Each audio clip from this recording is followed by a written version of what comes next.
मानव के जीवन में, हमारे आपके जीवन में 3 प्रकार के ताप हैं। कितने प्रकार के? 3। दैविक ताप, दैहिक ताप और भौतिक ताप।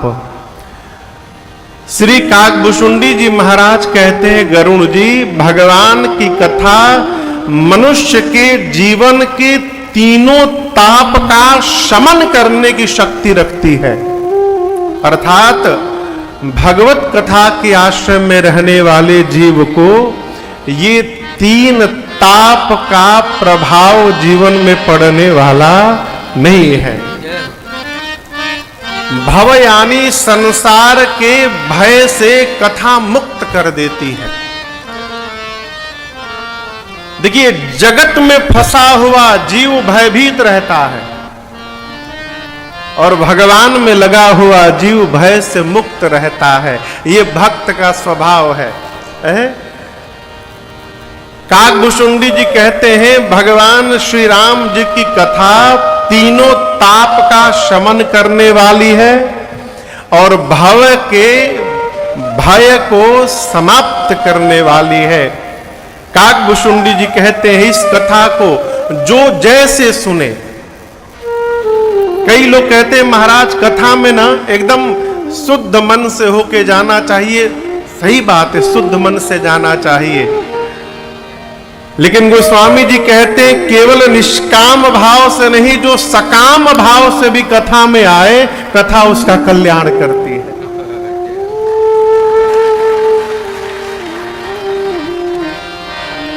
भैया, आप लोग यहां पर क्यों बैठे?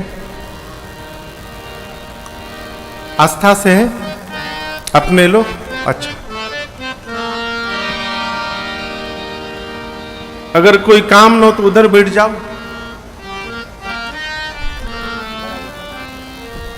काम न हो तो उधर बैठ जाओ, सामने इधर बैठ जाओ, इधर बैठ जाओ। हाँ, ये पानी का बोतल हटाइए सामने से।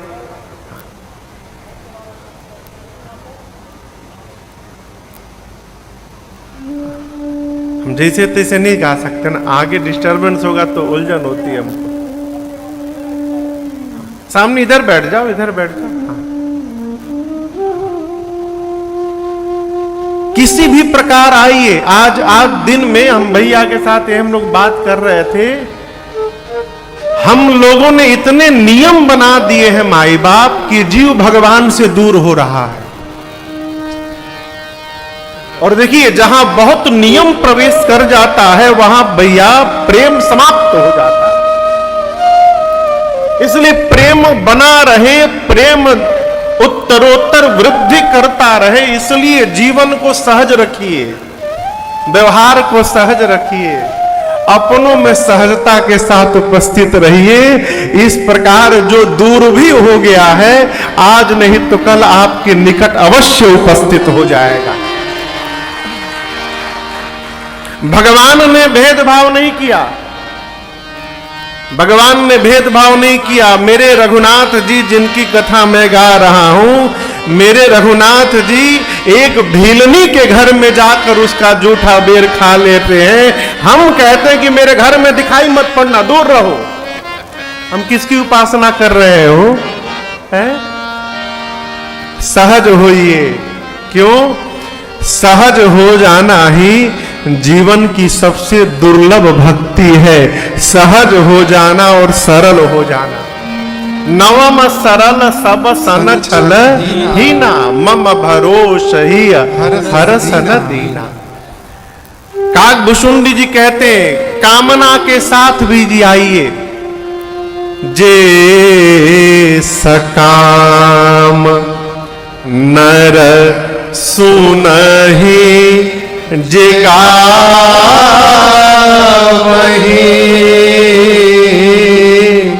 सुख संपत्ति नाना विधि पावहि। श्री काकभूषुंडी जी कहते हैं, जो मनुष्य सकाम भाव से भी कथा को सुन ले अथवा गा ले। यहां दर्शन करिए, श्रोता के लिए भी कहा गया और कथावाचक के लिए भी कहा गया। हम कथा सुना रहे हैं तो निष्काम भाव होकर बैठे हैं, भ्रम से दूर रहिएगा। हम भी भगवान से मना सकते, प्रभु स्वास्थ्य अनुकूल रखिएगा, प्रभु गले पे कृपा रखिएगा, हे प्रभु परिवार को सकुशल रखिएगा। ये क्या है? सकाम भाव से। जो कथावाचक कथा सुना रहे हैं, यदि वो भी सकाम भाव से सुना रहे हैं, अथवा जो श्रोता कथा श्रवण करने आए हैं वो भी सकाम भाव से आए हैं, परिणाम कथा सुनने के बाद सुख संपत्ति नाना विधि वो जीवन में नाना प्रकार से विभिन्न माध्यमों से निरंतर जीवन में सुख और संपत्ति को प्राप्त करता रहेगा, इसमें कोई संशय नहीं है। अब यहां समझिए सुख संपत्ति क्या है। सुख क्या है? हम जैसा सोचे वैसा हो गया, ये सुख नहीं है। मानव जीवन का सबसे बड़ा सुख क्या है? मनुष्य का शरीर प्राप्त करके और भगवान की कथा में उपस्थित होने का अवसर प्राप्त हो जाए, ये सबसे बड़ा सुख है।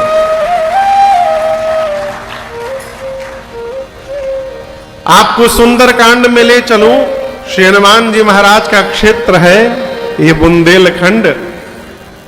सुंदरकांड में एक राक्षसी है जिसका नाम है लंकिनी।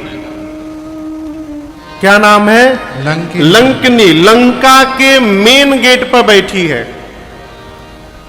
श्री हनुमान जी महाराज लंका में प्रवेश करने गए, लंकिनी ने श्री हनुमान जी महाराज को रोका। हनुमान जी ने खूब बढ़िया राम जी का प्रसादी दिया, उसको एक मुक्का मारा मुष्टिका, उसकी बुद्धि शुद्ध भई। वो राक्षसी कहती है हनुमान जी से, तात स्वर्ग अपवर्ग सुख धैर्य तुला एक अंग तुलनता ही सकल मिले जो सुख लव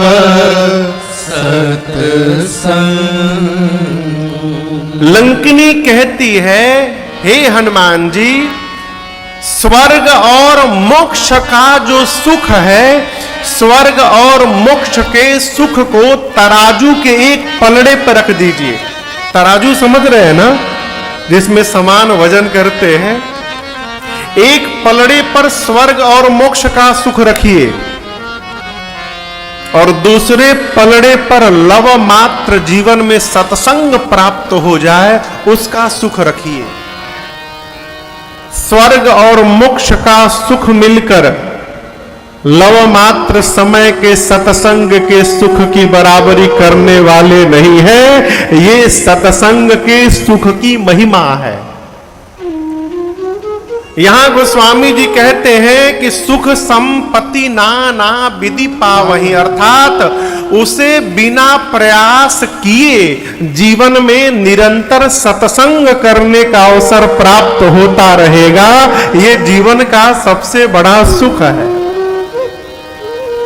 एक अवसर तो ये आए कि हम घर से बाहर जाकर सत्संग सुने, जैसे आप लोग आए हैं, और एक अवसर उनके लिए भी है जो घर में टीवी पर बैठ के कथा सुन रहे हैं। आप तो यहां चल के कथा सत्संग का लाभ ले रहे हैं, कुछ लोग घर में बैठे बैठे सत्संग का लाभ ले रहे हैं। यही है नाना विधि सुख पावहि। भगवान की कथा सुनने और गाने मात्र से जीवन में सदैव सुख वर्धन होता है। इसलिए सत्संग करने का स्वभाव बना रहे। हमारे भारत में श्रीधाम हरिद्वार में एक गीता कुटीर है। वहां एक बड़े अद्भुत महापुरुष वे प्रातः स्मरणीय पूज्य गीतानंद जी महाराज, अब तो नहीं रहे। वो कहते हैं जीवन में स्वभाव बनाए क्या? अरे सत्संगति से प्यार करना सीखो जी, और इस जीवन का उद्धार करना सीखो जी। सत्संगति से प्यार करना सीखो जी, जीवन का उद्धार करना सीखो जी। प्यारे सत्संगति से प्यार करना सीखो जी, जीवन का उद्धार करना सीखो जी। अरे सत्संगति से प्यार करना सीखो जी, जीवन का उद्धार करना सीखो जी।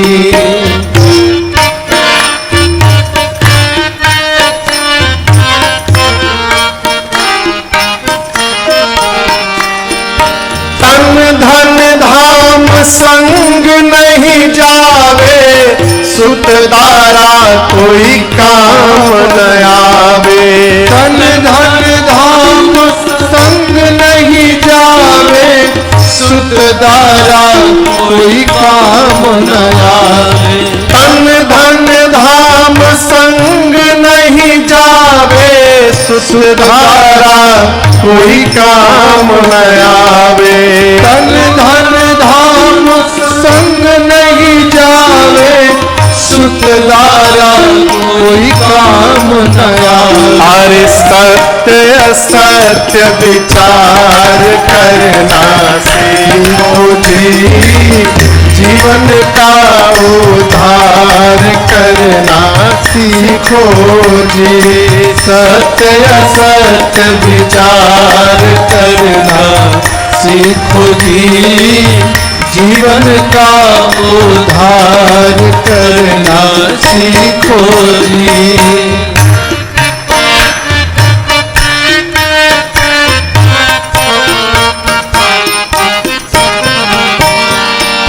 यह जग मोहनीद का सपना, नहीं कोई गैर नहीं कोई अपना।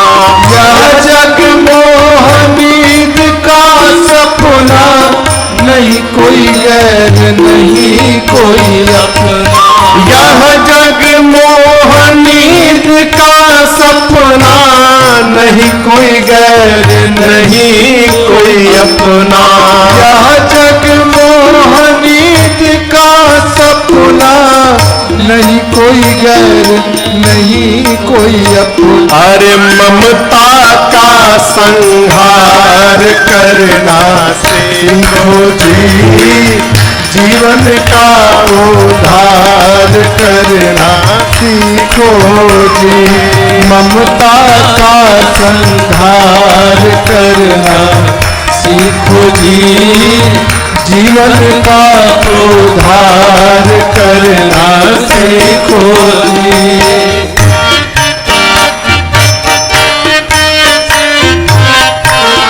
भिक्षु जी कहते हैं,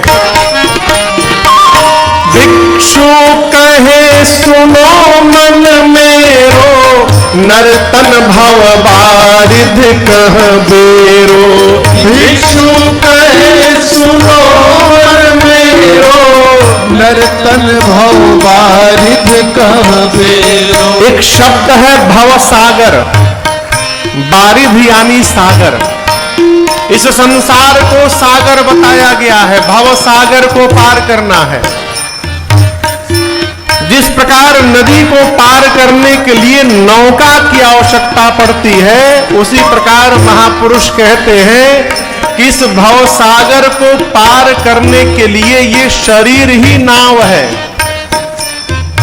इस नाव को प्राप्त करके हम और आप सत्कर्म करके पतवार बना सकते हैं। और जिस मनुष्य के पास सत्कर्म रूपी पतवार हो, उसको पार होने से कोई रोकने वाला नहीं है।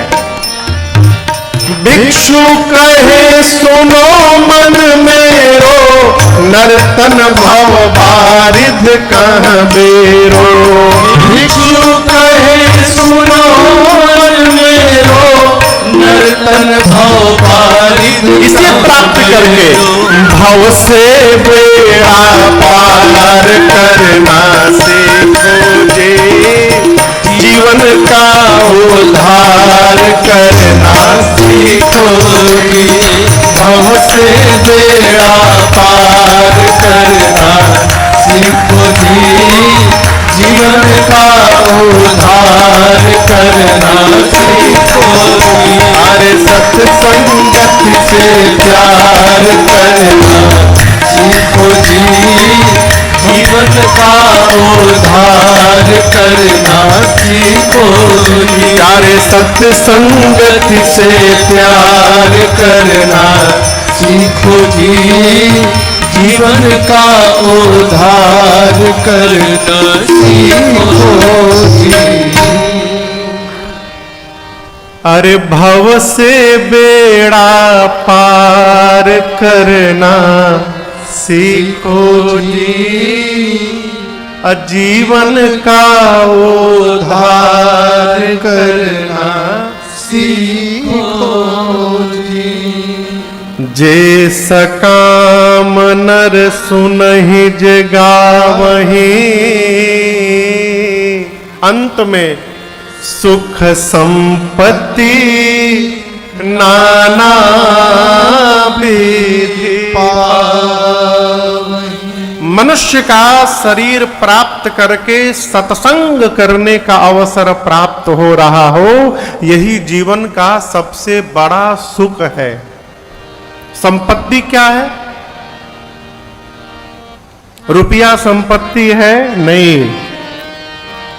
याद रखिएगा, धन संपत्ति नहीं है। जीवन की सबसे बड़ी संपत्ति है श्रेष्ठ का आशीर्वाद।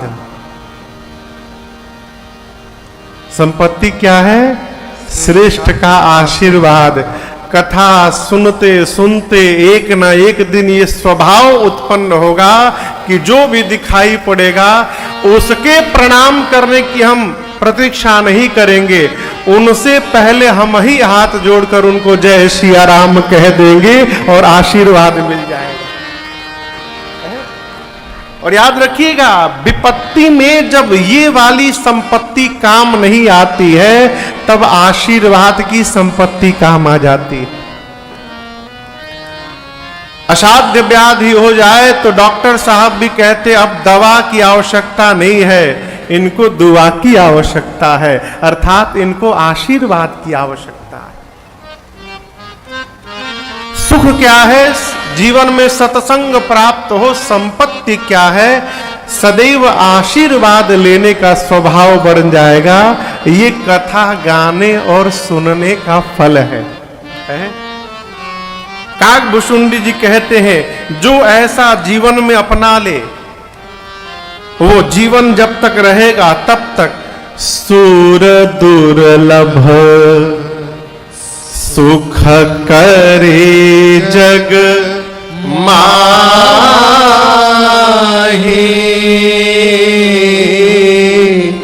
अंत काल रघुपति पूर्ण। जो भी राम जी की कथा को गाएगा, श्रवण करेगा, वो इस संसार में जो सुख देवताओं को दुर्लभ है उसके लिए सुलभ हो जाएगा। सुर दुर्लभ सुख करी जग माही। आप सोचेंगे महाराज देवताओं को क्या दुर्लभ है? जो हम और आप बैठ के कर रहे हैं ये देवताओं को दुर्लभ है। देवताओं को देवलोक में सब कुछ प्राप्त हो सकता है, लेकिन भगवान की कथा नहीं प्राप्त हो सकती। सत्संग करने के लिए सनकादिक आदि जितने मुनि हैं, यहां तक कि भगवान शंकर को भी सत्संग करने के लिए अगस्त्य ऋषि के आश्रम में जाना पड़ा। सत्संग और भगवत कथा केवल इसी धरती पर सुलभ है। ये सुख देवलोक में प्राप्त होने वाला नहीं है। इस दृष्टिकोण से हम और आप देवताओं से भी अधिक भाग्यशाली हैं। जब मेरे राम जी लीला पूरी करके साकेत जाने लगे तो भगवान के साथ सभी लोग गए। श्री हनुमान जी महाराज बैठे थे। रघुनाथ जी ने श्री हनुमान जी से कहा, हनुमान जी चलना नहीं है क्या? बोले कहां प्रभु? राम जी बोले साकेत चलना है, सभी लोग चल रहे हैं। श्री हनुमान जी पूछे, प्रभु वहां क्या क्या मिलेगा? भगवान बोले सब कुछ मिलेगा। हनुमान जी बोले आपकी कथा मिलेगी प्रभु? राम जी बोले मेरी कथा तो नहीं मिलेगी, लेकिन मैं मिलूंगा। तब श्री हनुमान जी ने कहा, प्रभु मैं आपके बिना तो जी सकता हूं, लेकिन आपकी कथा के बिना नहीं जी सकता हूं, इसलिए आप साकेत जाइए, मुझे यहीं रहने दीजिए। तो ये जो हम और आप प्राप्त कर रहे हैं, यही देव दुर्लभ है।